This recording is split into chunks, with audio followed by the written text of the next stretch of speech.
நண்பர்களே, நம்ம இப்ப ரேடியேஷன் பத்தி கொஞ்சம் ஷேர் பண்ணலாம் வந்திருக்கேன்.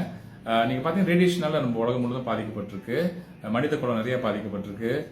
சோ அதனால நிறைய நோய்கள் வருது. மனித குலம் மட்டும் பாதிக்கப்படல, அனைத்து உயிரினங்களும் பாதிக்கப்பட்டிருக்கு. கடல் வாழ் உயிரினங்கள், பூமியில வாழ்ற தாவரங்கள், ஓகே, பறவைகள், மிருகங்கள் எல்லாமே பாதிக்கப்பட்டிருக்கு. சோ மனித குலத்துக்கு வருது என்ன இஃபெக்ட் சொன்னா நோய்கள் நிறைய புதிய புதிய நோய்கள் வருது. ஏன்னு சொன்னா நம்மளோட செல்ஸ்லாம் டேமேஜ் ஆயிருக்குங்க. செல்ஸோட டிஎன்ஏ மாறுதுங்க.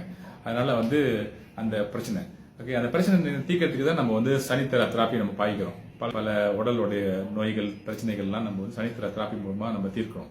அப்ப நீங்க நினைக்கலாம், சனித்தர தெராப்பில தெராய்ட்ஸ் ஃப்ரீக்வன்சி சொல்றாங்களா, அது எப்படி, அதனால பாதிப்பு இருக்குமான்னு சொல்லிட்டு. இல்லங்க, சனித்தர தெராய்ட்ஸ் ஃப்ரீக்வன்சில எந்த பாதிப்பு இல்லைங்க. ஏன்னா அந்த சனித்தர தெராய்ட்ஸ் ஃப்ரீக்வன்சி பாத்தீங்கன்னா நம்மளோட செல்ஸோட வைப்ரேஷனோட இந்த வைப்ரேஷனும் சேர்ந்து அது ஹெல்ப் பண்ணுது. நம்மளோட செல்ஸ் ரெஜுனேட் பண்றதுக்கும் செல்ஸ் உற்பத்தி பண்றதுக்கு நல்ல ஹெல்த்தியா இருக்கிறதுக்கு ஹெல்ப் பண்ணுதுங்க. அதனால நாங்க டெஸ்ட் பண்ணி காட்டுறோம் உங்கள்கிட்ட சனித்தர தெராப்பில ரேடியேஷன் இல்லைன்னு சொல்லிட்டு. பாருங்க, இதுதாங்க ரேடியேஷனுடைய டெஸ்டருங்க. இது மூலமா நீங்க டெஸ்ட் பண்ணலாம் ரேடியேஷனை. சனித்தர தெராப்பி நம்ம ரேடியேஷன் இருக்கான்னு பார்க்கணுங்க. பாருங்க, சனித்தராவை பார்க்கலாம்.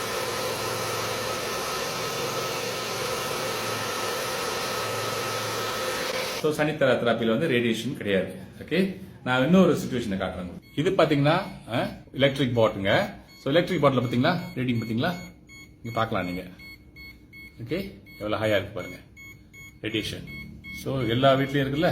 ஸோ நீங்க கண் கூட பார்த்திருப்பீங்க, சனித்தரா டிவைஸ்ல ரேடியேஷன் கிடையாது. அதனால சனித்தரா சேஃப் டு யூஸ்.